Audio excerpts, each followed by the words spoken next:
Hey, True Believers Englentine here with a new video series. It's going to be called Really That Good, where I'm looking at classic stories and asking, seriously, is it really that good? Does it deserve all the accolades it gets? In this case, we're looking at Wanted by Mark Millar. This is a series that when it came out, everybody loved it. I think one person actually described it, one critic described it as Watchmen for villains. And yeah, that's going a little bit too far, in my opinion. So I do have to admit, I did enjoy revisiting it. And we're going to go through each book. So there are spoilers ahead. So if you haven't read this book, go search for it. You may love it. Now, it wasn't my idea to do Wanted, as a matter of fact. If you go on over to Ko-Fi, you can commission a video and say, hey, I want you to do this character. I want you to do this story. Bad comic beatdown, really that bad.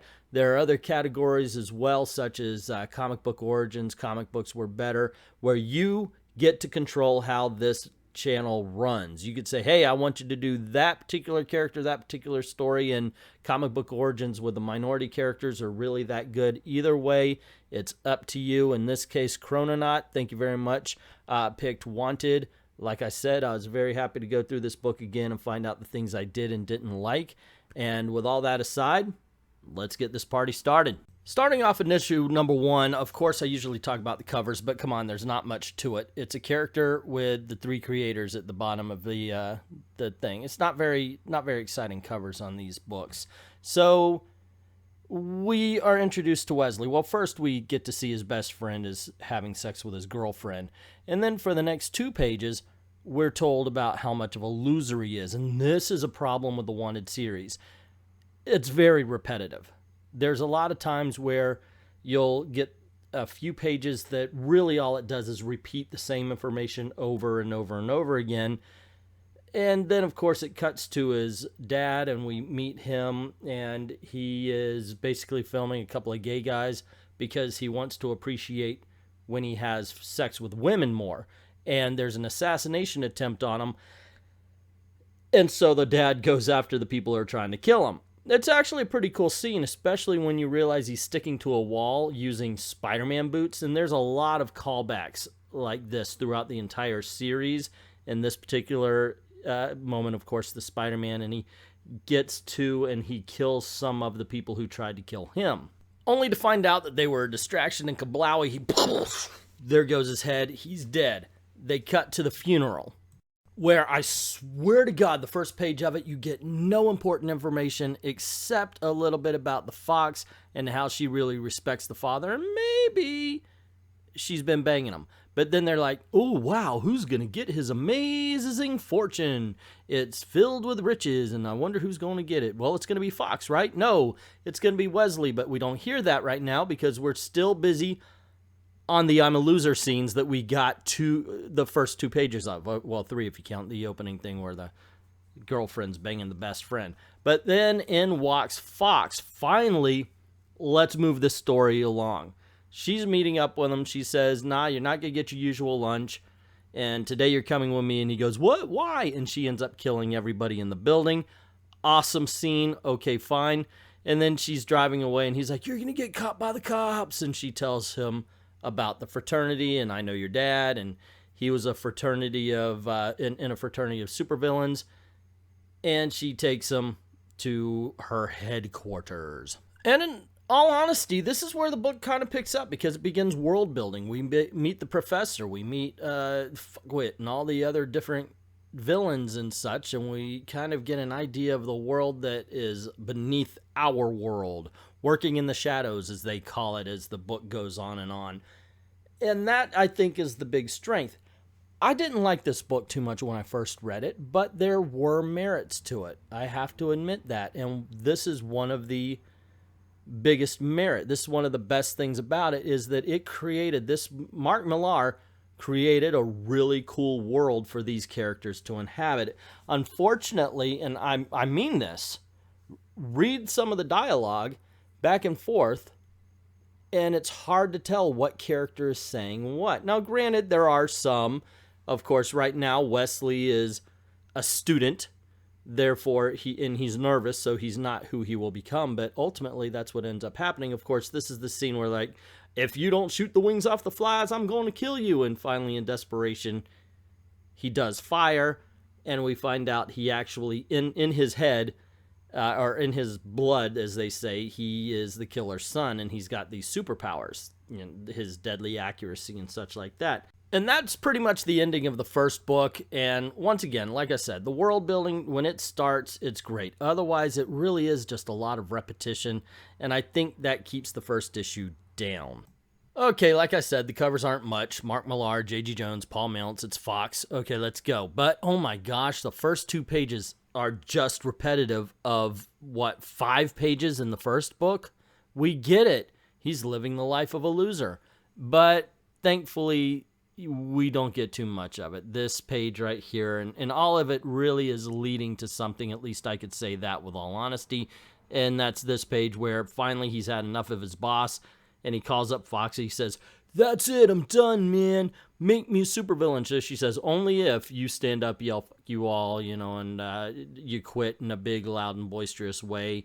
And he does that, and he's like, "I can't believe I did that." And thus his supervillain training begins. And in all honesty, I gotta admit, I did like this particular montage. It's a few pages worth, but first he has to shoot corpses to get used to the blood and the brains going everywhere, and then he's gotta kill animals to desensitize himself to killing and for blood and all that stuff, and then he's got to get the stuff beat out of him, so he's basically not afraid to take a punch anymore, so he can jump into the danger and all that. And I liked that particular regiment, and I'm putting my kids through it right now just to train them to be harder and more prepared for life. And once again, it's back to killing random people. At one point, though, it says, well, they allowed me to force myself upon a very famous A-list Hollywood celebrity, which I thought, okay, that's going a little bit overboard. But then again, he is training to be a supervillain. So there you go. It all kind of fits, even though it's a bit edgy for edgy's sake, and that's Mark Millar. He goes and he tells his girlfriend, "Hey, look, I know you've been messing around with me with my best friend, and don't worry, I killed him, haha." And he walks out on his girlfriend finally, and just randomly kills the old man outside for condescending to him, or at least that's what he takes.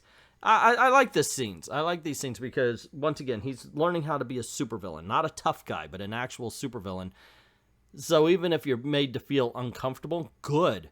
This is not a character you should really root for, in all honesty. As a matter of fact, there are, in my opinion, no characters to root for in this book. The only time there is, it's when they introduce this guy right here, who calls himself Mr. Rictus and is obviously the Joker. And they do that a lot. There's an obvious Superman, or, well, Bizarro.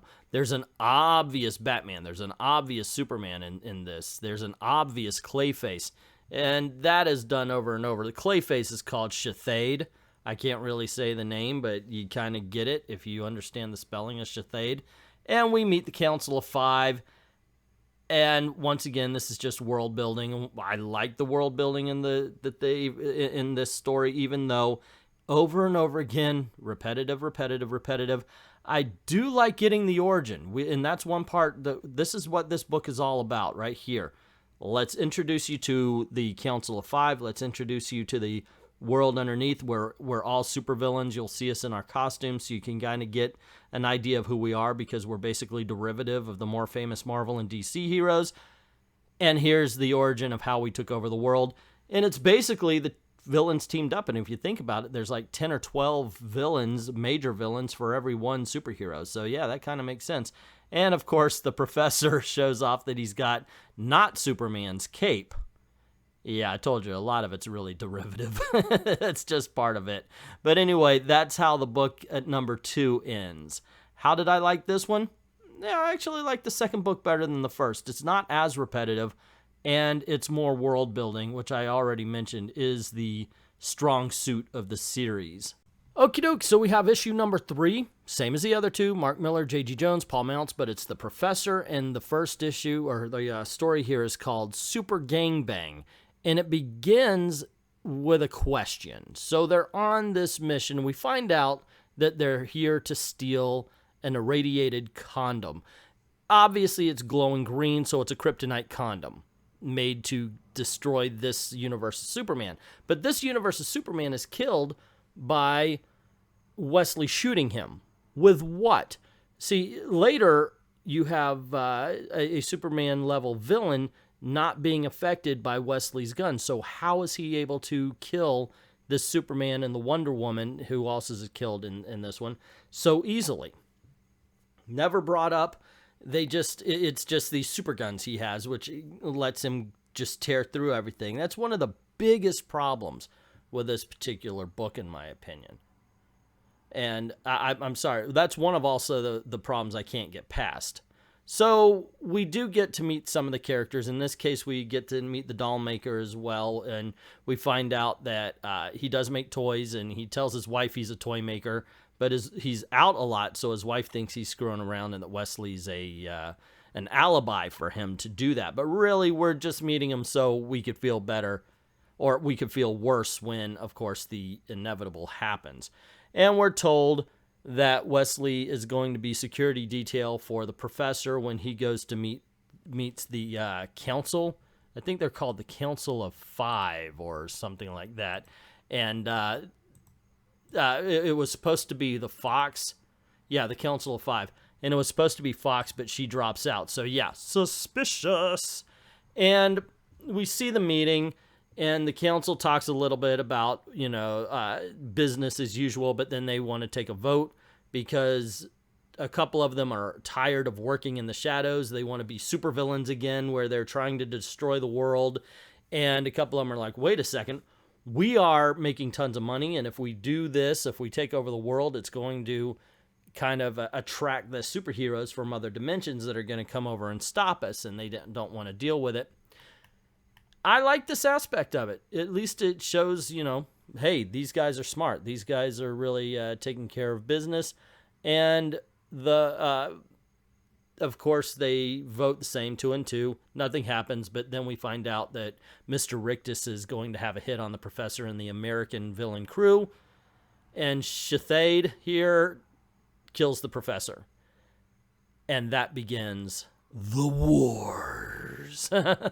So how do I feel about issue number 3? Once again, it's pushing forward, and I do like that about it. I like the idea of the civil war with villains, some people who just want to make money and some people who are the flat out killers, because you have that even in the Batman villains. You got the Riddlers and you got the Jokers. And so when the Jokers want to go to war with the Riddler, well, war of, I guess, Jokes and Riddles or whatever it was called. But yeah, I dug this issue except for that first part. And it will continue to come up in this series. Why his weapons are overpowered this time but not overpowered that time. And it ends up being like a plot armor, only it's weapons armor or whatever you want to call it, plot weapons. Well, they could do what they need to do when we need them to do it.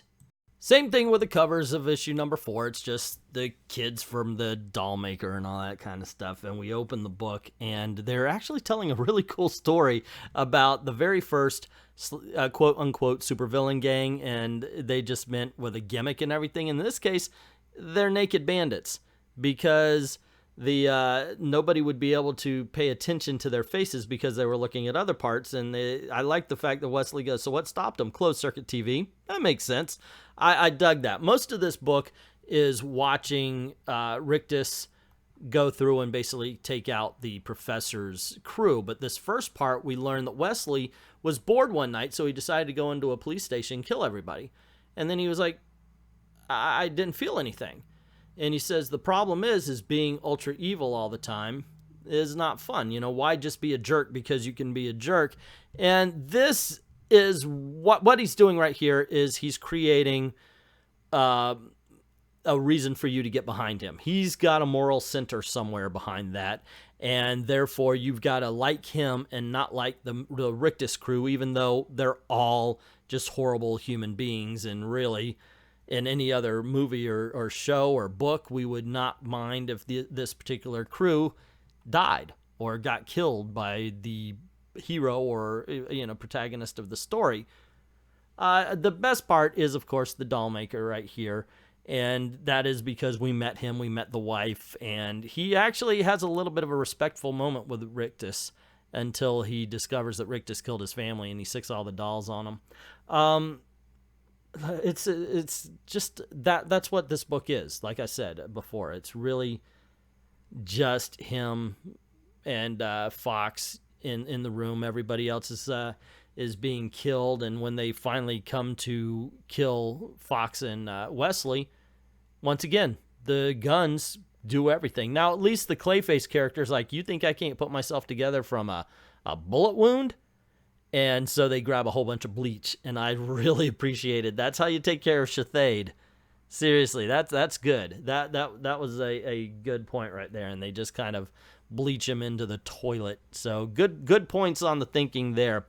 Overall, the book is getting better. It's a lot better than the first 3 issues. It's now picking up. The action's picking up, and we are getting a good guy and bad guy, although they're all bad guys, and none of them deserve to be the hero. Okay, issue number 5, same kind of cover. Mr. Rictus is on it. Let's get to the story, and we start off with Shathade going down the toilet. And I love the fact that they included the teeth in the picture here. So anywho, the story picks up, and at this point, it's a revenge thing. All the villains think that the Fox and the killer are leaving town, Wesley the killer, and they're not. They decide they're going to go on a revenge kick. Rictus calls up the professor's friends and say, hey, look, he voted our way. This is what's going to happen. We're now going to burn the world, and this is our plan. It starts off with the murder of the Batman derivatives of this particular universe. And, of course, this worries the other supervillains because they control other continents and everything, and they're wondering what kind of war it's going to bring on and what's going to end up happening. So we get to the part where the vengeance is happening, where Fox and Wesley are fighting. Here's the thing. I didn't like the fact that the guns worked against the Superman-style characters, mainly because they're not explaining why he can destroy somebody like that. And he comes out and he's got a minigun, and it's just it's like a whole shit ton of red shirts as far as these supervillains are concerned, and he's just blowing them down. But at one point, I do have to respect something. Just because you can hurl a fireball doesn't mean you're vulnerable or invulnerable to bullets. And they don't let the supervillains be invulnerable because they can do other things that don't make them invulnerable. And I appreciate that. Okay, all he's got are these little laser gun things, or it looks like regular guns. But yeah, somebody who can run fast shouldn't be invulnerable to bullets, but they should at least be able to dodge a little better. And we do find out that the killer's really fast. This is another issue. Once again, they're done with the world building. At this point, they actually tear down a little bit by making all these villains as vulnerable as they can. Now, if he was taking them out one by one or group by group, fine, but they literally have him doing it all at once, and it just weakens the story. These people were never a threat. So for 4 issues, they were building this syndicate up as if it were a threat, but him jumping in with a minigun and 2 pistols and killing everybody, it weakens the story. It weakens the buildup. Everything that came before it is less than it should have been because of this issue right here. Oh, and we find out that his father's still alive. And then we get to the 6th issue. Yeah, same color cover. The killer himself with Wesley in the eye sockets and all that. And he doesn't believe that he's his dad because, of course, his dad's dead. Fox says, wait a second. No, he's legit. He's the real dad. You should listen to him. Haha, why do you think I never visited his gravestones? So then the ending falls apart. Okay, so the whole rest of the book is the killer explaining his plans. I wanted to make a man out of you, and this is why I left you, and this is why I left your mom. Not necessary. See, we don't need this story. We don't need the origin of the dad, which we get in this issue. It's just not necessary. He left. We understand that. We understand that's why Wesley grew up with a mom instead of a dad, and why he was wimpified. That all of this is not necessary, and that's why this book ultimately falls apart, because this should have been in the beginning. At this point in time, all the information we need about the original killer has been given to us. We get a little more backstory on Wesley. We don't need it. We know he grew up a loser. All of this entire book is not necessary, right up to the point where the killer says, I really just wanted you to kill me. so you could take my place. I'm tired of the life, yada, yada. And boom, he does it. And then, of course, we get the biggest FU ever in comics, where he's like, I think I'm going to go by myself and I'm going to go live a normal life. She's like, really? He goes, fuck no. And then we get basically Mark Millar explaining life to us, and he's saying how everybody reading the comic, it even brings up, you reading this comic only brings you a little bit of respite, and how your life is boring and everybody lives as if they're already dead. And then you get this ending. This is where Mark Millar, through his character Wesley, turns to the comic book reader and say, this is my face when I'm effing you in the butt. And in all honesty, that's kind of what this series feels like. Well, I was going to save this part for me basically saying, okay, this is how I feel, this is how I felt, but I kind of did that already. Just to sum up, I did like the world building aspects. There were some really cool fight scenes. I did like the way that they took care of Shathade. There were some interesting... There was some interesting world building, in all honesty. I love that. I want to live in this world a little bit more and find out about these characters. Unfortunately, it wasted them. It wasted them for nothing as well. I mean, he comes out with a couple of guns, destroys all the villains, making him weak, and that was one of the biggest problems. The last two issues really undermined everything that came before, the last issue especially, and that was a huge problem for me. I cannot get past that. So, is this really that good? No, it's not. Is it as bad as I remember? No, there are some decent parts to it, and I can understand why somebody might find this to be a good story. I don't. It's not as bad as I first thought when it came out. What was 2006? But it does, I guess, have it does have a lot of really bad parts to it. Not as far as the sex or the violence, but as far as poor writing is concerned. Mark Millar here is trying to be edgy for edgy's sake, and he really does just come off, in all honesty, like a dime store Grant Morrison. He wants to do shock for shock value. That was the last page of the last issue, and in the end, it's not shocking. I'm sorry, I'm out of middle school. It's not shocking to me. Cussing doesn't amaze me. I say it all the time. You know, I've seen tits, I've seen boobs, they're the same thing. I've seen butts, no problem. This is not shocking to me, Mark. And in the end, I think the book kind of falls flat. And it's mainly due to the last couple of issues. But that's just my opinion. What is yours? What do you think about Wanted? Do you like it? Do you hate it? Do you agree with me? Do you disagree with me? Tell me what you think. Rather agree or disagree in the comments below. Don't forget to click like and share if you like this video, or if you haven't done it already, click subscription, and most importantly, make sure your notifications are on and ring that notification bell, because that's what YouTube really cares about, if they care at all. Now, if you don't mind helping out the channel, because YouTube is crushing this channel, they're throttling this channel, please go on over to Patreon or to Ko-Fi. Just drop $1 in the till and help us keep making videos for you. And if you want a video like this, just go on over to Ko-Fi and commission one yourself. This was commissioned by Chrononaut. Thank you very much, sir. Where he went over and he donated money to do this as a Really That Good.